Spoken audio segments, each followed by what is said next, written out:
nova vida debaixo da graça, segundo o Espírito de santidade e adoção. Portanto, agora, nenhuma condenação há para os que estão em Cristo Jesus, que não andam segundo a carne, mas segundo o Espírito. Porque a lei do Espírito de vida, em Cristo Jesus, me livrou da lei do pecado e da morte.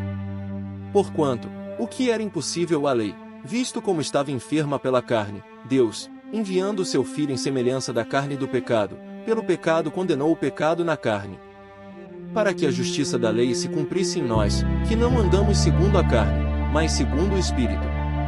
Porque os que são segundo a carne inclinam-se para as coisas da carne, mas os que são segundo o Espírito, para as coisas do Espírito. Porque a inclinação da carne é morte, mas a inclinação do Espírito é vida e paz. Porquanto a inclinação da carne é inimizade contra Deus, pois não é sujeita à lei de Deus, nem, em verdade, o pode ser. Portanto, os que estão na carne não podem agradar a Deus. Vós, porém, não estáis na carne, mas no Espírito, se é que o Espírito de Deus habita em vós. Mas, se alguém não tem o Espírito de Cristo, esse tal não é dele. E, se Cristo está em vós, o corpo, na verdade, está morto por causa do pecado, mas o Espírito vive por causa da justiça. E, se o Espírito daquele que dos mortos ressuscitou a Jesus habita em vós, aquele que dos mortos ressuscitou a Cristo também vivificará o vosso corpo mortal, pelo seu Espírito que em vós habita. De maneira que, irmãos, somos devedores, não à carne para viver segundo a carne.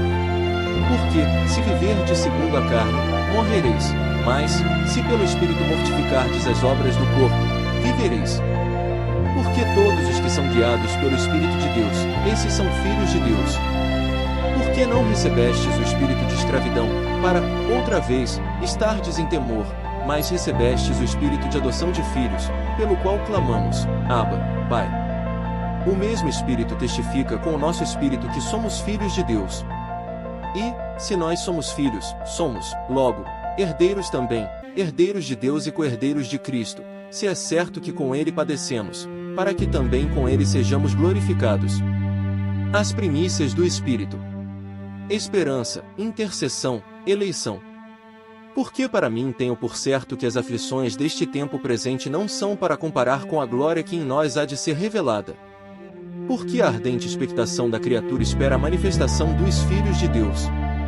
Porque a criação ficou sujeita à vaidade, não por sua vontade, mas por causa do que a sujeitou. Na esperança de que também a mesma criatura será libertada da servidão da corrupção, para a liberdade da glória dos filhos de Deus. Porque sabemos que toda a criação geme e está juntamente com dores de parto até agora. E não só ela, mas nós mesmos, que temos as primícias do Espírito, também gememos em nós mesmos, esperando a adoção, a saber, a redenção do nosso corpo. Porque, em esperança, somos salvos. Ora, a esperança que se vê não é esperança, porque o que alguém vê, como esperará? Mas, se esperamos o que não vemos, com paciência o esperamos. E da mesma maneira também o Espírito ajuda as nossas fraquezas, porque não sabemos o que havemos de pedir como convém, mas o mesmo Espírito intercede por nós com gemidos inexprimíveis. E aquele que examina os corações sabe qual é a intenção do Espírito, e é ele que segundo Deus intercede pelos santos. E sabemos que todas as coisas contribuem juntamente para o bem daqueles que amam a Deus, daqueles que são chamados por seu decreto. Porque os que dantes conheceu, também os predestinou para serem conformes à imagem de seu Filho, a fim de que ele seja o primogênito entre muitos irmãos. E aos que predestinou, a esses também chamou, e aos que chamou, a esses também justificou, e aos que justificou, a esses também glorificou. Cântico de vitória, Deus é por nós. Que diremos, pois, a estas coisas? Se Deus é por nós, quem será contra nós? Aquele que nem mesmo a seu próprio Filho poupou, antes, o entregou por todos nós, como nos não dará também com ele todas as coisas? Quem intentará acusação contra os escolhidos de Deus?